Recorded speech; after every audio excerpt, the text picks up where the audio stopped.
Boa tarde, espero que todos estejam bem. Então, vamos continuar com os nossos vídeos do mês das mulheres. Estou trazendo temas diferentes aqui para vocês. E hoje eu trouxe algumas mulheres que foram de extrema importância para a nossa história. Eu achei muito legal, estava pesquisando uma outra coisa e acabou vindo essas mulheres ali no que eu estava pesquisando e eu achei legal trazer para vocês porque são mulheres que podem ser conhecidas para algumas pessoas, né? Já devem ter ouvido falar de algumas delas, mas para algumas não. Para algumas pessoas, talvez assim, nem sonham que essas mulheres existiram. Então eu trouxe para a gente falar um pouquinho sobre elas. Coloquei uma colinha aqui porque né, eu não vou lembrar de todas assim. E são várias mesmo, assim, várias mulheres muito importantes na nossa história. Mas eu trouxe algumas assim que eu achei mais relevante, tá? Vamos lá, Maria Stuart, ela governou a França, a Maria Stuart, junto com o marido dela. Mas daí o marido dela morreu e ela saiu fugida de lá, porque eles acharam que ela tinha alguma coisa a ver com a morte do marido. Aí ela fugiu lá para Escócia. Lá ela tomou o trono da Escócia com outro marido e lutou contra a prima dela, que era nada mais, nada menos que a Elizabeth I da Inglaterra. Então as duas ali tiveram uma treta. Depois ela casou mais duas vezes, foi perseguida e foi morta pela nobreza da época. Então, identifiquei nela, na história dela, assim, que ela era uma mulher que ela gostava da liberdade dela. Então, se realmente ela teve alguma coisa a ver com a morte do marido ou não, a gente, né, não sabe, não tem como saber. Mas, assim, para a época dela, deu a entender para mim que ela era uma mulher que gostava de liberdade, tá? Então, para a época não cabia, as mulheres não podiam ter nem voz direito, né? Então, ela foi rainha, governou ali ela, a rainha Elizabeth, então, né? São mulheres muito fortes. Outra, Margaret Thatcher. Essa já é mais fácil, assim, todo mundo já ouviu falar dela em jornais, alguma coisa assim. Ela foi a única primeira-ministra. Ela era conhecida como Dama de Ferro, né, na época. E tem até uma série sobre ela na Netflix, muito interessante, inclusive. Quem gosta, né, dessa área de política, assim, eu gosto muito, eu me interesso. Então eu assisti, achei muito interessante, porque eu vejo também pelo lado não só o político, as tramas e tudo que acontece ali dentro, né? O que eles podem mostrar, mas a força dela, porque ela governou no meio de um monte de homens que olhavam para ela torto. Uma mulher aqui dando ordens, sabe? Então, assim, é bem interessante de assistir por esse lado, assim, de entender, assim, o lado dela também. Ela tinha que ser uma dama de ferro, ela tinha que ter pulso firme, ela tinha que, né, tomar as decisões muito difíceis. Ela ficou 3 anos no poder, mas não. Depois, quando ela saiu, estava quebrado, mas enfim, ela conseguiu assim manter-se firme no tempo que ela estava ali. Muita gente sabe que tem as sacanagens ali no meio que também, né? Mas enfim, eu vou deixar para vocês assistirem, para vocês tirarem as suas próprias conclusões. Outra mulher importante, Cleópatra. A Cleópatra, ela viveu no Egito, né? E ela tem a fama de sedutora, extremamente sedutora. E era realmente. Só que ela não era tão bela quanto a gente imagina, né? Nos filmes, nas literaturas a gente vê uma Cleópatra linda. Ela realmente se maquiava muito, se enchia de ouro e tinha umas roupas maravilhosas, mas ela não era tão bonita, tá? Isso é o que outras literaturas trazem pra gente, que ela não era assim tão bonita. Mas ela se envolvia com os líderes da época, porque ela ficou muito tempo, né, governando o Egito, então ela era de extrema importância. Só que ela tinha aquele poder de sedução, né? Ela engambelava os homens ali da época que caíam de amores aos seus pés e ela conseguia tirar deles o que ela queria. Então ela se manteve muito tempo no poder por isso, por esse poder de sedução dela. Ela se envolvia com esses líderes romanos, né, da época. Ela se matou com uma picada de víbora, aquela cobra bem venenosa, porque ela queria conquistar o Otávio. Até anotei o nome dele aqui porque a gente sempre se prende ali ao Marco Antônio, né? E esse era o Otávio. Então ela queria porque queria o Otávio, daí o Otávio não deu condição para ela, ela viu que ela estava meio que perdendo esse poder de sedução, ela já tinha também 39 anos nessa época, então talvez ela não se via mais tão sensual, tão bonita, tão, né? E ela resolveu se matar então, porque ela viu que ela não ia conseguir o que ela queria.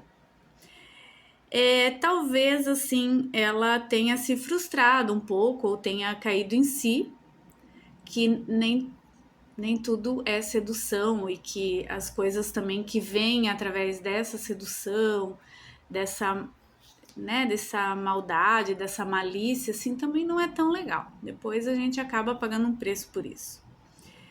Vamos lá, a próxima mulher importantíssima é a Wu Zetian. Eu acho que é assim que se fala o nome dela, tá? Ela é chinesa, ela foi a única imperatriz da China, uma pessoa extremamente focada, assim, né? E diz a lenda que ela matou os próprios filhos para poder ficar no poder, porque ela se casou com um imperador e né, a sequência natural ali seriam os filhos. Ela teve, acho que se eu não me engano, 2 filhos homens, então eles que ficariam no poder. Então diz a lenda que ela teria matado os filhos para ela poder ficar no poder, porque ela não queria deixar para os filhos.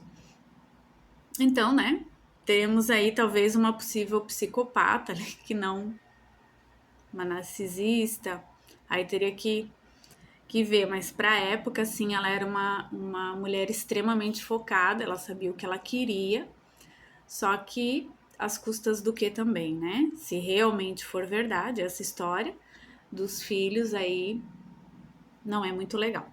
Mas, enfim, uma mulher forte, né? O que eu quero trazer são vários tipos de poderes que elas tinham na época e o que aconteceu com cada uma, o porquê da importância de cada um.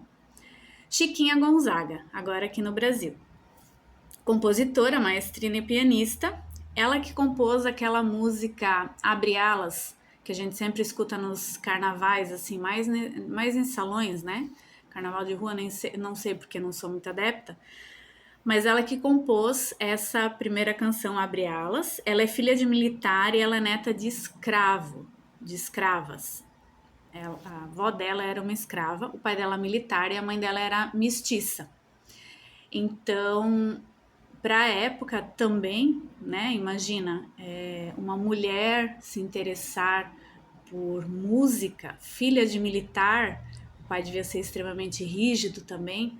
Então ela tinha um gênio muito forte, conta na história dela, que ela se impunha mesmo, não, eu vou fazer e pronto, acabou. Então, provavelmente foi contra, né, as teorias do pai, se impôs e fez a música dela, que até hoje, né, é sucesso.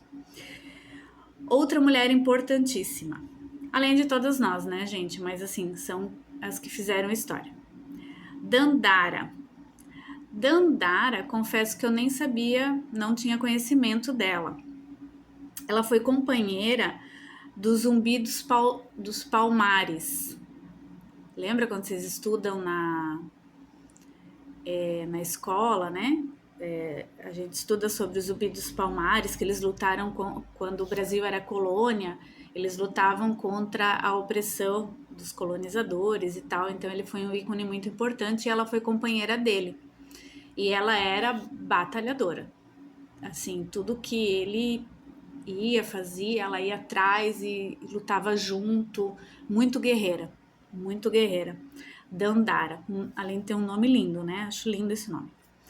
Cecília Meirelles, também é uma autora, uma escritora muito importante da nossa literatura.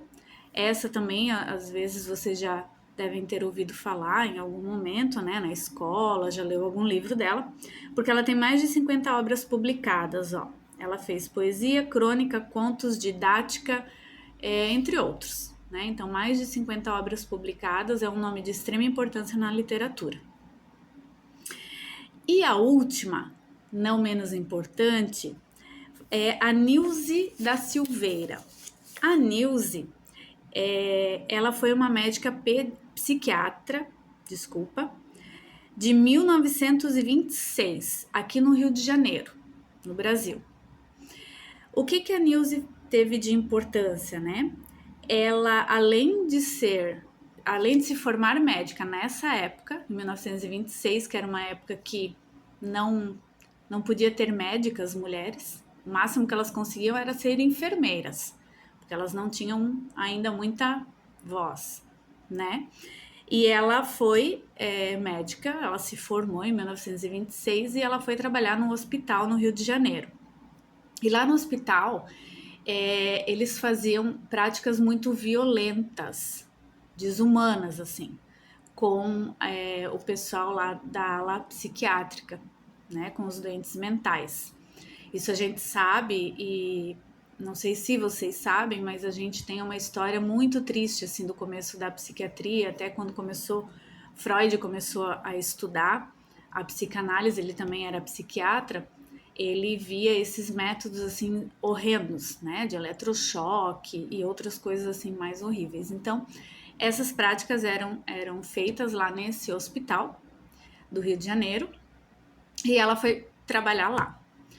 Aí ela começou a implantar lá naquele hospital a arte-terapia, o acolhimento com animais, né, o acolhimento das pessoas de uma forma mais humana. Ela começou a olhar para essas pessoas de uma forma diferente e as pessoas foram melhorando com isso. Então, né, coloquei que é a arte-terapia, a interação com animais e o acolhimento. Isso fez uma grande diferença para esse hospital e ela foi reconhecida como de suma importância para a ala psiquiátrica desse hospital, porque com a vinda dela para lá melhorou muito, até as próprias pessoas que trabalhavam no hospital, como isso é uma cadeia, né, gente? Vai melhorando o ambiente, você vai melhorando também, vai ficando mais tranquilo para trabalhar. Não que a ala psiquiátrica seja muito tranquila, mas enfim, vai amenizando o sofrimento das outras pessoas e você vai ficando feliz com aquilo, porque você está trabalhando lá para amenizar, não para fazer elas sofrerem mais. Então, como ela mudou todo aquele método daquela ala psiquiátrica, com a arte-terapia, com a introdução dos animais, a interação, né? Levava os doentes lá para fora, fazia um acolhimento diferente desse pessoal. As pessoas também foram vendo que aquilo funcionava, que não precisava ser com choque, não precisava amarrar a pessoa, uma abordagem diferente. E ela colocou isso lá dentro e o pessoal gostou muito e reconheceu ela como uma pessoa muito importante. Então, hoje é isso. Eu trouxe essas pessoas, essas mulheres, que eu achei que foram personagens fantásticas da nossa história. E nós sim, também, como mulheres, cada uma faz a sua história de um jeito. E quem sabe lá na frente as pessoas também reconheçam o que a gente faz. Então, tudo que você for fazer, faça com amor, com carinho e com toda a sua dedicação. Faça por você, faça pelo teu próximo, faça para melhorar, sempre, tá bom? Então, um beijo grande para vocês, se inscrevam no canal, compartilhem esse vídeo, coloca o sininho ali para sempre saber quando tem vídeo novo, tá bom? E até o final do mês a gente vai trazendo mais conteúdos para vocês a respeito das mulheres importantes das nossas vidas. Um beijo grande, até mais!